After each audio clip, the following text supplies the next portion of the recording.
L'année 2024 aura été toute particulière sur le plan politique.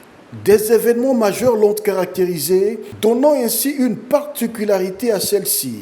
Le tout premier, la prestation de serment du président de la République, Félix-Antoine Tshisekedi, pour son second mandat à la tête du pays, le 20 janvier 2024. Toute la nation s'était donné rendez-vous au stade de Martyrs pour une cérémonie géante. Le président de la République prendra ainsi 6 engagements qui guideront sa politique pour les 5 années à venir. Aussitôt au Palais de la Nation, le président attendra l'installation du Parlement afin de connaître la majorité parlementaire pour nommer un Premier ministre de manière à conduire sa politique. C'est là que sera désigné l'informateur pour dégager cette majorité parlementaire. Cette tâche sera attribuée à Augustin Kabouya. Il l'accomplira après quoi le président de la République nommera Judith Suminwa Tuluka à la fonction de Premier ministre le 1er avril 2024. Une femme à la tête du gouvernement de la RDC, une première. Félix-Antoine Tshisekedi a brisé de ce fait le plafond de verre. Judith Suminwa Tuluka conduira l'action du gouvernement central. Elle débutera alors les consultations avec les plateformes politiques, les personnalités politiques.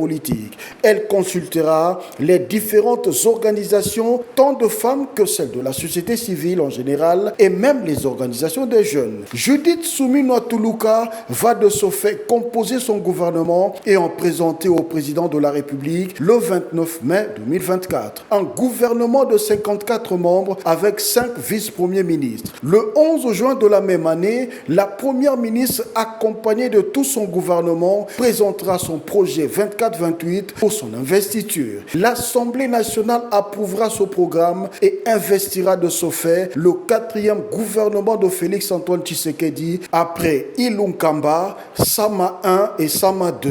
Ainsi, le 14 juin 2024, le président de la République dirigera sa toute première réunion du Conseil de ministres du gouvernement souminois. La politique, c'est également au niveau du Parlement, avec les élections générales organisées sur toute l'étendue du territoire national. Les 2 chambres du Parlement ont été renouvelées hormis le territoire de Massissi au Nord Kivu. Avec ce renouvellement, l'Union sacrée de la nation, plateforme mise en place par le président de la République, a raflé plus de 90% de sièges dans les 2 chambres du Parlement. Ainsi, Vital Kamerhe sera élu président de l'Assemblée nationale et l'ex-premier ministre Jean-Michel Sama prendra les commandes du Sénat. Les 2 chambres du Parlement entameront leur mission en légiférant avec plusieurs lois, dont la plus importante aura été le projet de loi de finances exercice 2025. Celui-ci a été présenté par la première ministre Judith Suminwa Tuluka, qui s'était fait accompagner de tout son gouvernement. Ce projet, au départ évalué à 49 846,8 milliards de francs congolais, soit 18 milliards de dollars américains.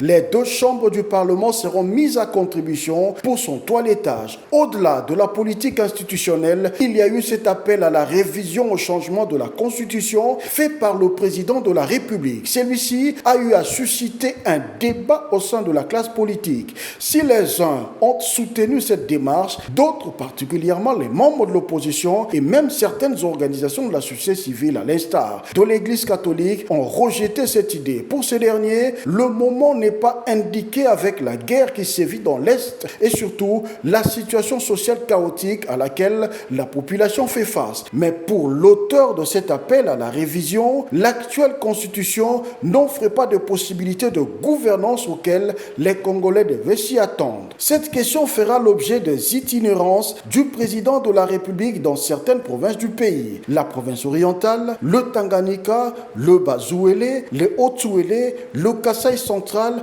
le Kasaï oriental, le Kasaï ont vu le président de la République présenter toute la situation du pays et résoudre certaines difficultés de ces provinces. La boucle a été bouclée avec le discours du président de la République devant les députés nationaux et les sénateurs réunis en congrès au mois de décembre. Félix-Antoine Tshisekedi décrira l'état de la nation depuis sa prise de fonction. Il reviendra aussi sur l'épineuse question de la révision ou du changement de la Constitution.